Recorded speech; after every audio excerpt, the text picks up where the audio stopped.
Welcome to the Passive House Podcast, brought to you by Passive House Accelerator, a catalyst for zero carbon building. For news, inspiration, and connections from all flavours of Passive House, check out passivehouseaccelerator.com. Sign up to receive regular updates about events, get your questions answered, and contribute to the community dialogue. There's loads of free information for experienced professionals and people just starting out on their Passive House journey. We hope to see you at one of our weekly Passive House Accelerator live webinars. In the meantime, here's this week's Passive House Podcast. Kia ora and welcome back to the Passive House Podcast. I'm Matthew Cutler Welsh, coming to you from Tamaki Makaurau, Auckland in New Zealand. And I'm flying solo this week, but the team will be back next week. So I've got an interview that I recorded with a builder in Australia. I was really keen to reach out to find what's to talk about builders and about electrification over there. So we'll get stuck into that very quickly. But before we do, I want to do a quick shout out to all of the supporters of the Passive House Podcast and everything that we do at the Passive House Accelerator. Starting with our stakeholder partner, NYSERDA, and our founding sponsors, 475 High Performance Building Supply, Ingui Architecture, Partel, Rockwall, and Zola.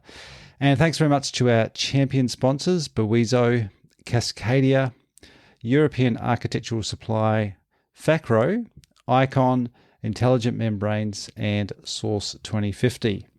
And this week, our sponsor of the week is Lamilux. So thank you very much to them. And yeah, really great there's a few new names in there. A special shout out to Cascadia Windows and Doors, Facro USA, and European Architectural Supply. Really appreciate. Great to have more people on board, getting some great products out there for designers and customers. So we are talking this month about electrification, and I reached out to some of the champions of Passive House in Australia and New Zealand, specifically Andy Marlowe and Luke Plowman. They'll be familiar to a lot of people. And I said, hey, who's doing Passive House and electrification? And they both came back straight away and said, all of them. And I thought that was kind of a good indication of the state of play in Australia, is that people involved in Passive House are pretty much just doing electrification as standard.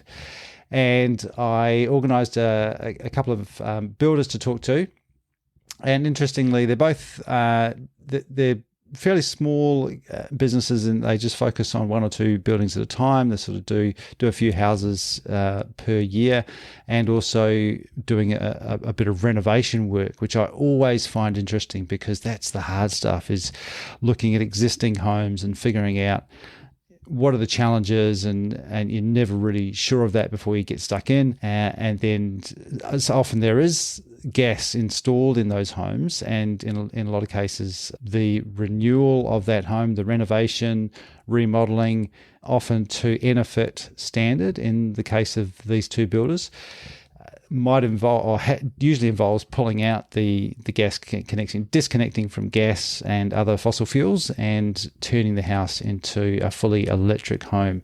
And it's really great to see a lot more of that happening.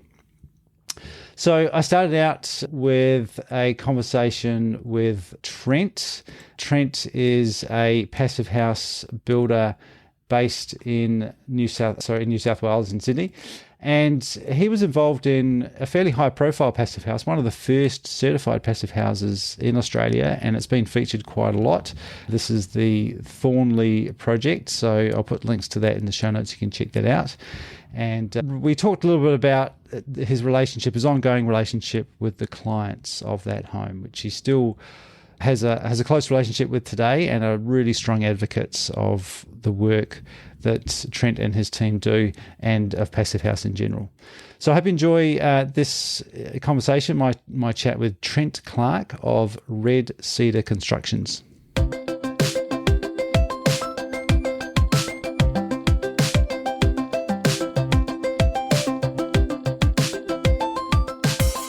Well, thank you, Trent, for joining us. Great to have you on the show. Give us a bit of an overview of where you are in the world right now. Yeah, thanks, Matt. We're Red Cedar Constructions are based in Sydney and building that sort of Sydney CBD and Greater Sydney region. Yeah, trying to do as much capacity. So you're in the centre of Sydney? Yeah, we're based in Lane Cove. Nice. Yeah. And what's your background? How did you get into building? Residential building sort of, I don't know. I actually wanted to do engineering early on, but didn't want to sit in an office all day and just love building stuff with my hands. So yeah, construction became very easy to sort of move into, and yeah, it was. I loved it from the start, to be honest. Yeah. And what's the scale of Red Cedar today? So we've got 19 guys and girls. We run between 4 and 5 projects at any one time. This year is our 20-year anniversary for being in the construction industry, which is pretty cool. So yeah, it's a great little team, and yeah, with a high focus on passive house and benefit builds. So how did that come about? When did you first come across passive house? We were doing sort of passive solar building work, probably like 2010s, 2015s, and then one of the architects we're doing a lot of work for decided to shut her practice down, and we had a lot of eggs in her basket, and we're like, we need to find another couple of architects. And to be honest, I still don't know exactly how we came across passive house, but as soon as I saw it, I was just like, oh, this is just simple, basic engineering at its best, and this will be the way of the future. And then my brother and I jumped on a plane, went to Melbourne, because at the time, the Box Hill Institute of TAFE was the only ones that were doing passive house tradespersons courses. And the cool thing was that we then rolled out of our tradesman's course, having learnt the actual mechanics of it, and the client that we were working for in a very early stages of the project design phase found out about it, and he was a scientist by trade, and that then became our first passive house. We actually evolved that project into a passive house. Was that the Thornhill project? Yeah, Thornleigh. Yeah. Thornleigh, sorry. So Thornleigh, pretty amazing project. We have featured that project on the show before because Andy's talked about it through passive house conferences in Australia. Was it the first passive house in Sydney? So there was another one done in sort of the Katoomba region. And interestingly, on the exact same day, Luke Plowman actually certified both those projects. So Right. we both claimed to be the first in Sydney, but we were Sydney and they were sort of Greater Sydney. Pretty interesting projects. You've got a significant tree in the backyard, which the house is almost built around, certainly built right up to that, and an interesting water feature on the inside. Yeah. How was the building process for that? Yeah, there was some learning curves, but talking about the water feature first, like that was actually there as thermal mass before it was actually going to be a passive house, because it was all going to be lightweight construction and we weren't going to have a concrete slab. So the idea was that the huge window to the north, and that was going to feed sunlight onto those tanks and provide thermal mass for the inside of the house. But once it became a passive house, it became fairly irrelevant.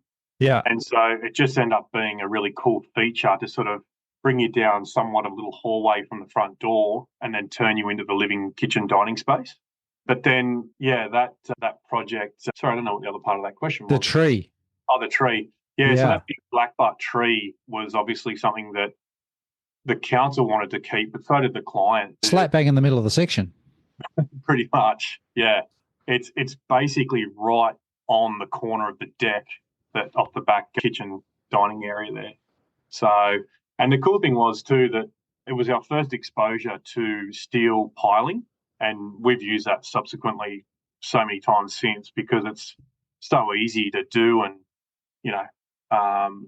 for those sorts of sites where it's a little bit raised, also a little bit of fall on it, really easy to we were basically building our floor structure the next day instead of spending a month putting a concrete slab down. So very quick. And obviously doing a a timber floor without any thermal mass, and I don't know if there's much concrete in the building at all, is There there? isn't. Yeah. That hasn't impacted the performance? No, because I mean the idea or the design from Andy and Virotexture was that we ended up with R4 insulation in between the floor joists, and it's a very comfortable home. Have you been in touch? You stay in touch with the clients? That client is my biggest salesman. Right. Awesome. Matthew and Catherine are just delightful people, and they open up for every sustainable house day, for every passive house open day. Matthew writes a blog once a month. He's just all over it. Wow. So if I have anyone who's sort of half guessing whether or not passive house is a good idea, I just give them his number. That must be pretty special as a builder as well, because builders don't always have the best name. And yeah, sort of some I know builders are sort of running to the next job and trying to just move on. Yeah. It must be pretty cool to have something that you're genuinely proud of and have an endorsement from those clients. Yeah, no, Matthew and Catherine, they're just great people, and they always, like so welcoming and so accommodating. And we've done some filming there with, some product placement, and well, they're just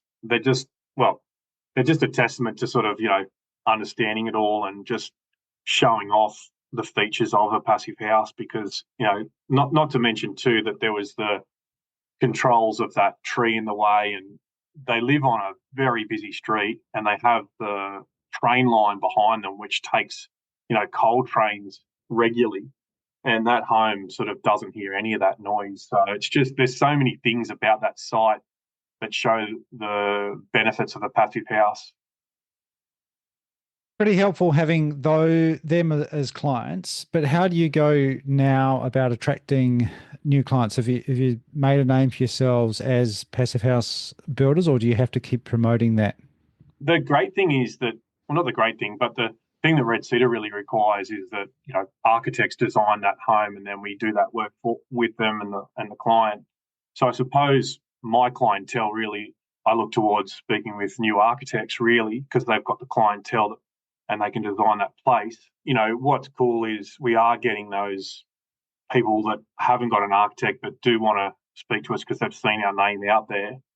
And yeah, I suppose it's just one of those things. I don't know.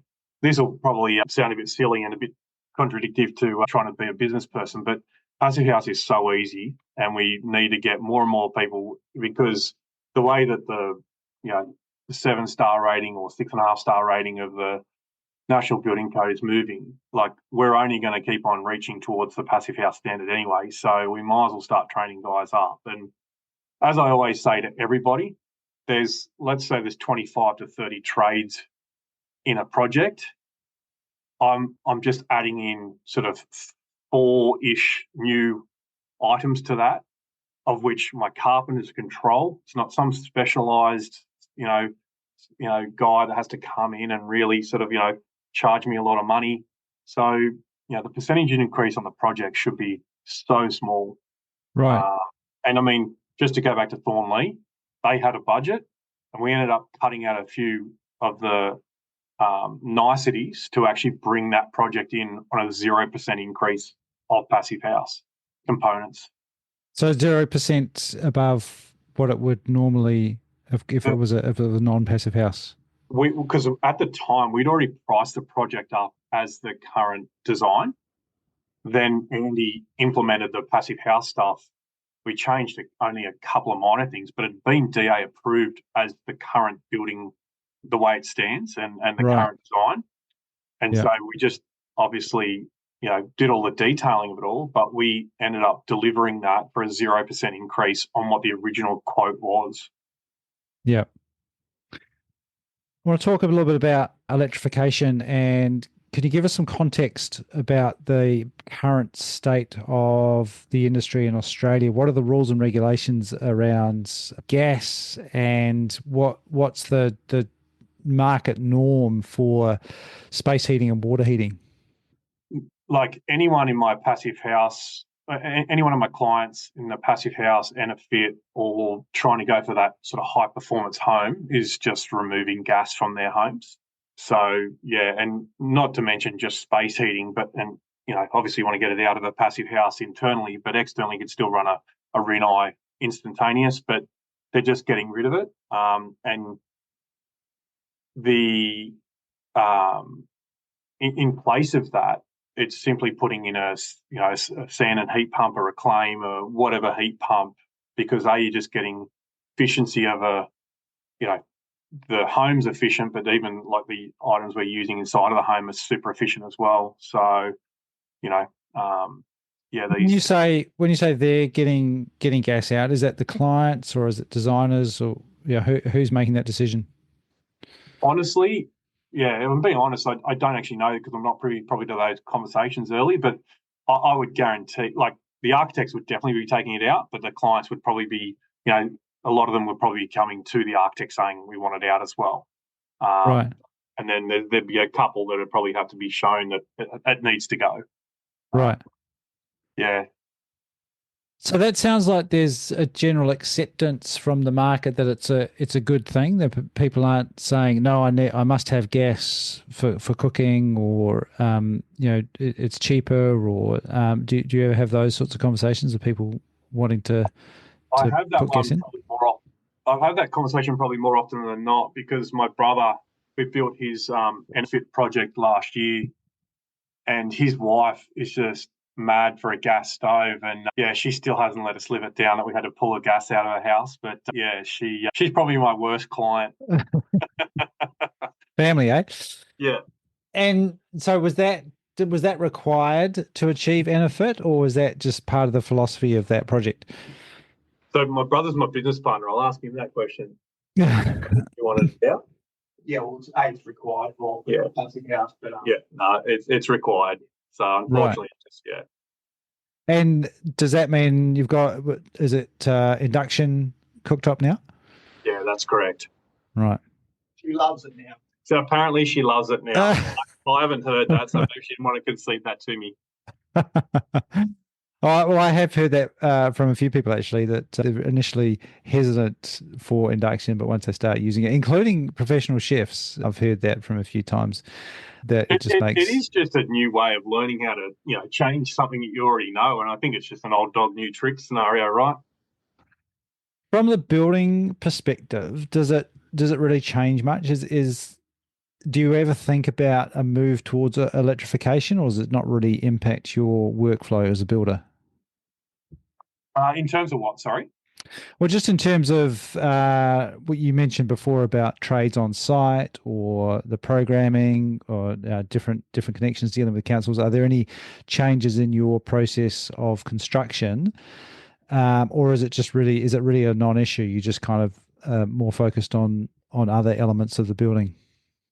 Sorry, is it in terms of gas and that, or the passive? Yeah, just in terms of electrification of your projects. To be honest, like it's easier if the gas is gone, because I need electricity for the lights and everything else. So like I'm dealing with one less thing and one less service to bring into the house. So, and the other thing is too, like, most of our homes are being coupled with, we've got 3 jobs on the run at the moment that have 20 plus kilowatts of solar power being put on, 20 odd kilowatts of battery storage. So, that's the clientele we're dealing with. They're sort of not only building these energy efficient homes, but they're also then coupling it with, a really big solar system that almost puts them off grid. So that's really our push, because the passive house and its consumption, or very small consumption of electricity in the first place, then coupled with that, is just a perfect solution for a client.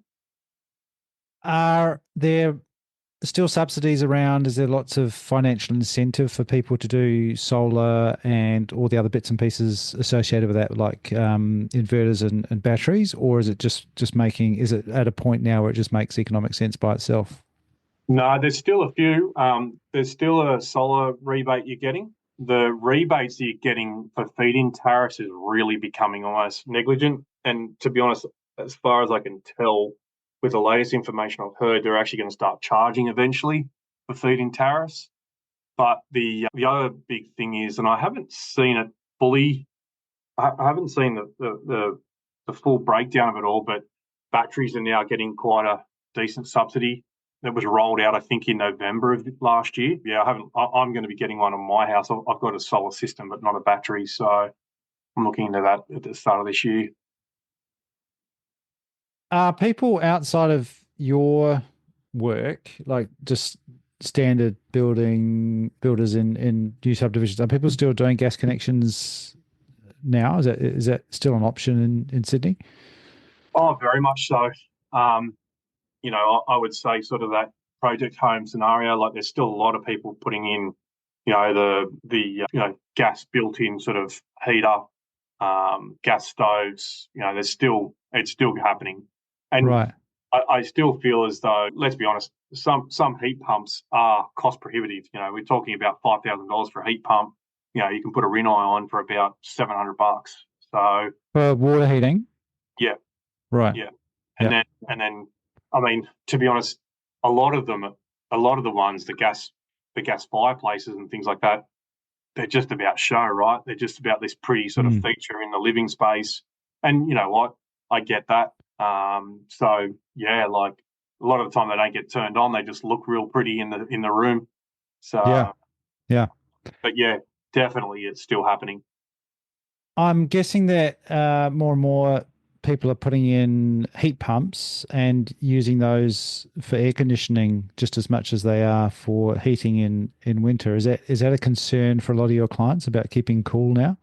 Keeping cool in a passive house isn't an issue because, sorry, keeping cool. Yeah, with the passive house, we just basically then have a couple of small systems inside the homes, because overheating in Sydney is a passive house's biggest challenge. Right.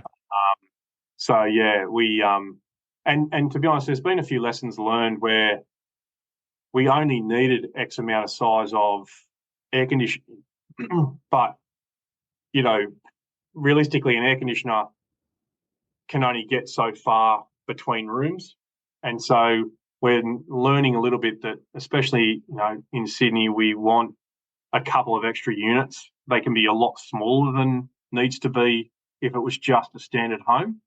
But realistically, it's better to have them in a bunch of rooms than just having one big system in one living space. So Right.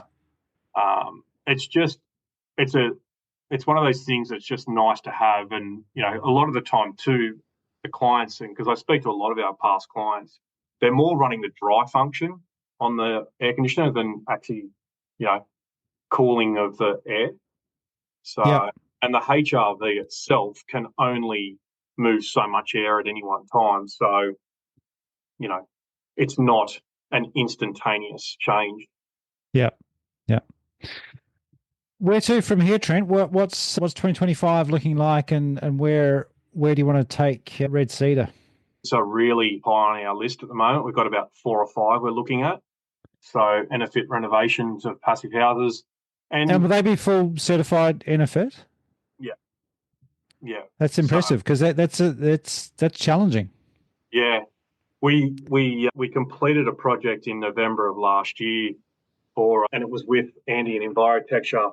It's going to be our first certified, but it was an old, large brick home, double story, in sort of the lower North Shore of Sydney, and the challenges that we faced there were fairly significant. And I think there was Andy and us sort of crossing our fingers a few times on a few things that he detailed. Yeah. But we got that place to the 0.5, Gareth? 0.37 air changes. Really? Yeah. Wow. The boys on site did our guys on site did an amazing job there, and it was a testament to sort of taking the time to detail everything. But it's a wild way in which we were able to obtain the air tightness, because we sort of come off the roof, come down the outside of the render of the outside of the building. That's our air tightness there. Tape all the windows into that render, come up out of the ground, use the subfloor render underneath the flooring to then tag up underneath the floor. And that's how we airtighted that part of the building. So it was, that was just one of the challenges. But it was was pretty proud moment when we got that air tightness value. And I imagine that's something that you don't necessarily know all the details, or Andy wouldn't know all the details of that at the outset, because you don't know what you're going to uncover once you start taking things apart. Yeah, there was definitely a few latent conditions that we sort of, well, no, that's not what we sort of had in mind. So we changed a few things. But, all in all, we didn't have, there wasn't a crazy amount of variations based on the fact that we didn't know what we were going to find for the passive house side of things. I mean, There's a few things that came up that were completely separate that were always going to come up, if it was a passive house or not. But that was also a bit inspiring as well. That and the other thing is too,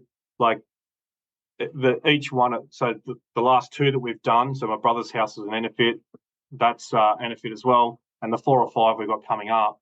They're all really unique, and that's the cool thing about passive house and Enefit is that no one home or no two homes have the same solutions, and we've got so many ways of air tightening, insulating, so just got to put your head to it and just work it out nice and early as best you can, and it's good fun. I mean, I've always liked building renovations even way before passive house. I've always loved building renovation or doing renovations than building new homes, because new homes are easy.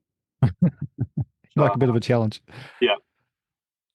Just finally coming back to, it's interesting you mentioned about solar panels and that becoming more prevalent. We're just, right in the middle now of some pretty serious fires across the US. I know fire durability and resilience is a big issue around the rest of New South Wales. Is that resilience a driver for some clients? Is it something that they're concerned about, particularly in the urban settings, or is it more about comfort?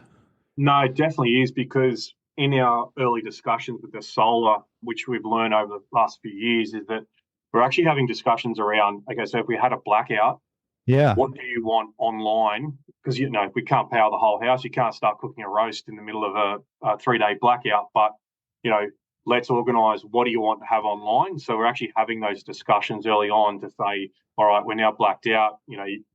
We'll have if the sun keeps on shining, we'll keep on being able to top up your batteries, and you'll stay online with the fridges, and the car, the garage door can still, lift up.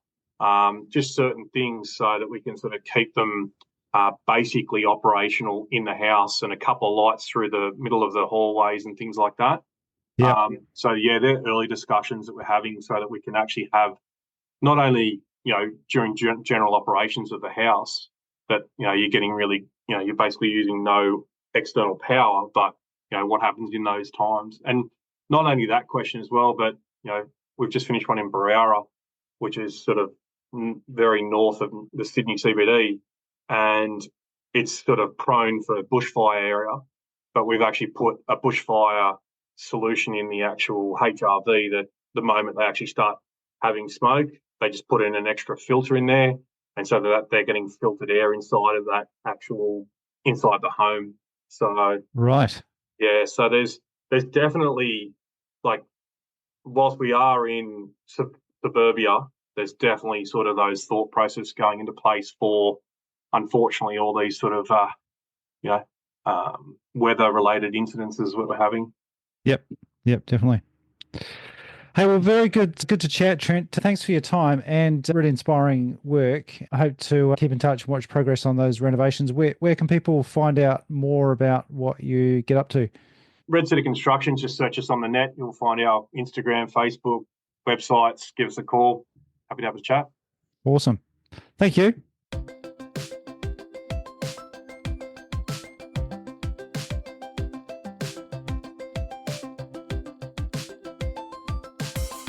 And that was Trent Clark of Red Cedar Constructions. I hope you enjoyed that. I don't really have a lot to say. I pretty much covered it all off, I think, except just to highlight again that the standard approach for passive house in Australia and also here in New Zealand is electrification.